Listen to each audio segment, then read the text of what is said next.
La regulación de la expresión génica determina los genes que van a ser expresados por cada una de las células y los mecanismos necesarios. Un ejemplo es la diferenciación celular, que es un proceso dado por los cambios en la expresión de los genes, los cuales se pueden modificar por señales externas a la célula y es irreversible en la mayoría de los casos. La cantidad de proteínas que produce un gen activo por unidad de tiempo varía para poder satisfacer las necesidades de la célula. De hecho, de todos los genes que posee un organismo, solo unos pocos se expresan en un momento dado. El nivel de expresión de los genes variará según las condiciones ambientales, el nivel de diferenciación de la célula, etc., dado el alto costo energético que conlleva la síntesis de proteínas. Esta regulación se puede dar a nivel de transcripción o de traducción.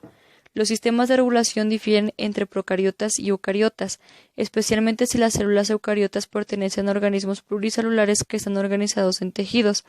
En procariotas es usual que varias enzimas de una ruta metabólica sencilla sean codificadas por un único RNA mensajero policistrónico y que por tanto su expresión sea regulada conjuntamente. Esto no ocurre con eucariotas, donde los RNA mensajeros son generalmente monocistrónicos. Existen dos categorías mayoritarias de regulación negativa y positiva.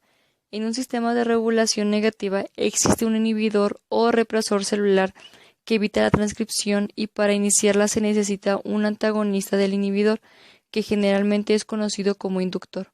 En un sistema de regulación positiva, la molécula efectora activa un promotor. Varios sistemas están regulados por ambas, ya que no son excluyentes.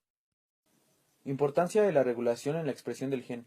Es importante ya que nos permite explicar los pasos involucrados en los procesos de la expresión del gen, que varían desde modulación dirigida del número de copias del gen, reordenamiento del gen, transcripción, procesamientos de mRNA, etc., ya que están sujetos a un control regulador, tanto positivo como negativo. Los cambios de cualquiera de estos procesos pueden aumentar o disminuir la cantidad del producto del gen, o la actividad del mismo. Podemos apreciar que los factores de transcripción de unión a DNA pueden activar la transcripción de gen o reprimirla. También podemos reconocer que los factores de transcripción de unión a DNA frecuentemente son proteínas que están compuestas de dominios separados de los puntos estructural y funcional.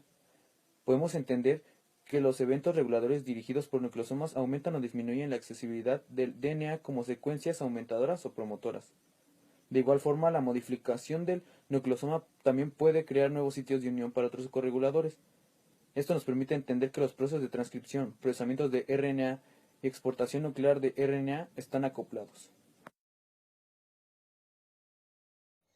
Regulación de la expresión génica. El nivel de control de la expresión génica va desde el DNA hasta las proteínas y sus etapas son las siguientes. Control transcripcional. La síntesis de proteínas en la transcripción de algún gen específico. Procesamiento del RNA. En la maduración de los transcritos primarios del RNA. Control de transporte y localización del RNA. Selecciona los RNA mensajeros para sacarlos del núcleo y ubicarlos en el citosol. Control traduccional. Selecciona los RNA mensajeros del citoplasma que van a ser traducidos por los ribosomas. Control de la degradación de los RNA mensajeros. Desestabiliza algunas moléculas del RNA mensajero citoplasmático. Control de la actividad proteica. Ubica las proteínas ya sintetizadas. El operón. ¿Qué es un operón? Es un grupo de genes estructurales cuya expresión está regulada por los mismos elementos de control, promotor y operador y genes reguladores en la procarionta. Existen dos clases de operones según sea su respuesta a las condiciones ambientales, los operones inducibles y los operones represibles. Operón inducible es aquel en el que como consecuencia de la presencia de una molécula inductora se produce la expresión de los genes del operón. Operón represible. En otros casos es necesario que la expresión de ciertos genes se detenga tan pronto como sea metabólicamente posible, para lograr una mayor economía de la energía celular. Todos los operones están constituidos de las siguientes estructuras. Los genes estructurales llevan información para polipéptidos. Se trata de los genes cuya expresión está regulada.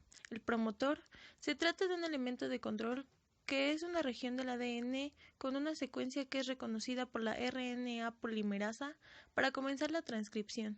Se encuentra inmediatamente antes de los genes estructurales. El operador se trata de otro elemento de control que es una región del ADN con una secuencia que es reconocida por la proteína reguladora. El operador se sitúa entre la región promotora y los genes estructurales. El gen regulador es una secuencia de ADN que codifica para la proteína reguladora que reconoce la secuencia de la región del operador. Proteína reguladora, proteína codificada por el gen regulador. Inductor, sustrato compuesto cuya presencia induce la expresión de los genes. El operón. ¿Qué es un operón? Es un grupo de genes estructurales cuya expresión está regulada. El operón lactosa es un sistema inducible que está bajo control negativo, de manera que la proteína reguladora, producto del gen regulador, es un represor que impide la expresión de los genes estructurales en ausencia del inductor. El inductor del sistema es la